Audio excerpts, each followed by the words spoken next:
absolutely shocking that I've got to come after John and Mark. I think that's just cruel. But it is so brilliant to see so many people here. Many of you will have been at meetings over years and years, and there might have been 5, 6, 7 of you. And I am just shocked every time I go to the next meeting and it's packed. It could be a Sunday morning, it could be a Friday evening. It's not because we're sad, it's because we know we are creating, it's because we know we are creating change, and we have momentum, we have impact, we have power, and we are really, really achieving things. But I want to say this about the LRC, and that I know that many of you in this room, as Mark said, have been plugging away and fighting for socialism for many, many years when it wasn't popular, and you were, mocked quite often.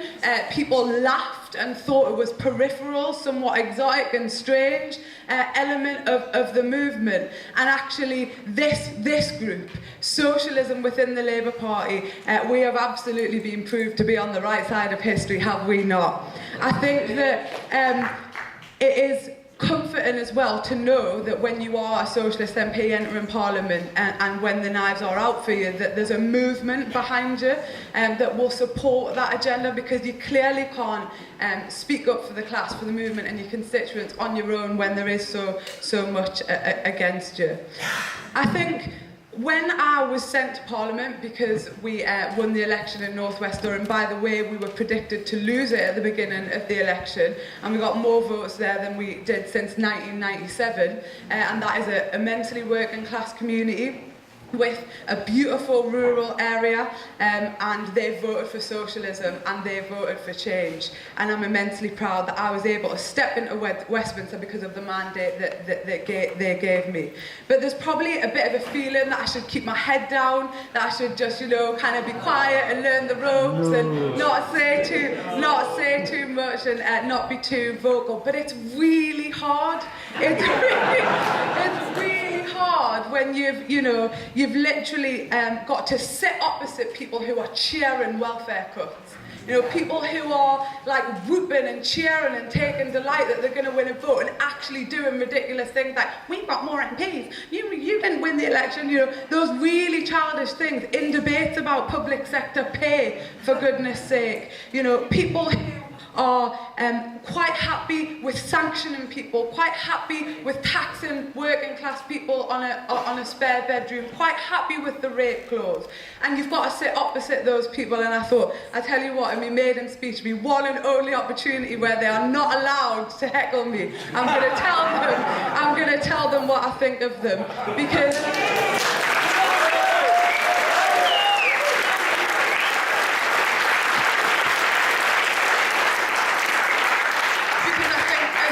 it tapped into a sense of anti-establishment feeling in the nation as a whole, and a sense that the population, the people that live in North West Durham, many of who John talked about, aren't propelled or don't see a reason to go out to the ballot box. They feel so far removed from that place that is Westminster, and I don't blame them. I don't feel comfortable there, not because I'm scared or intimidated or it's this horrible feeling, but because it is not designed for our class. It's designed to intimidate our class, and having socialism in there does seem a bit odd to those people who have ran the country for so long. And it's not isolated incidents, it's not the odd comments from the Conservative Party, it's instead not a constant stream of hatred, it's actually, I think, something much worse. It's apathy at the suffering in our communities, denial even. One of my colleagues got up and spoke about the hunger that people experience when they're not in receipt of free school meals,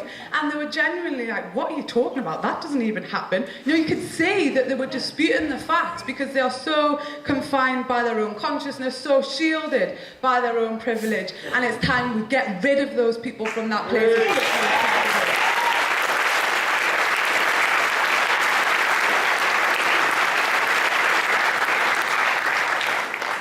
So obviously from that point onward, the knives are out for you, you know, the press jump on things that you say, elevate headlines are completely ridiculous, the commentariat then write a piece on the piece, and then by the time you've got 10 articles down the line, people think that I'm this really awful person that wants to kill people, you know. You can see that it spirals, and actually that's why the movement's so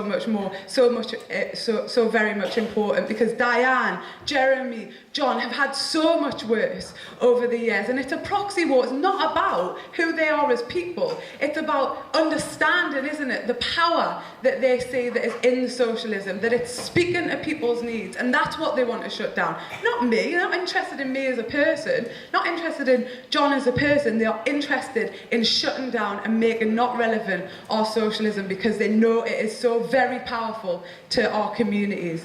So I don't regret saying that I wouldn't have drinks with Tory MPs for 1 minute. What a contradiction that would be, to be in a room arguing against their ideology and then say, oh, do you fancy a pint? It's just not going to happen. It's not going to happen, is it? And you have a choice, really. You either submit, don't you, and you shut up, or you get on with representing your class and resist. And what isn't important, though, isn't my own story. What I am immensely hopeful of is some fantastic working class MPs that are in the 2017 intake. And what is, I suppose, telling is that they are happy to speak out on issues because they are of the movement. You know, they're activists. And so they see the inextricable link between the street protests, the resistance in the workplace, and what Parliament can deliver. And not one of those elements is good enough on its own. MPs will not be the panacea to all the evils and ills in our society, but the movement will be as a whole. So, of course, we have absolutely no option than to prepare for a Labour government. We can't have any doubt about that, because we owe it to every single person who is demoralised by the work capability assessment, for example, or the incompetent rollout of universal credit, riddled with inadequacies, complications. We owe it to those fighting for better pay at McDonald's. What brave people they are, taking on a corporation like McDonald's.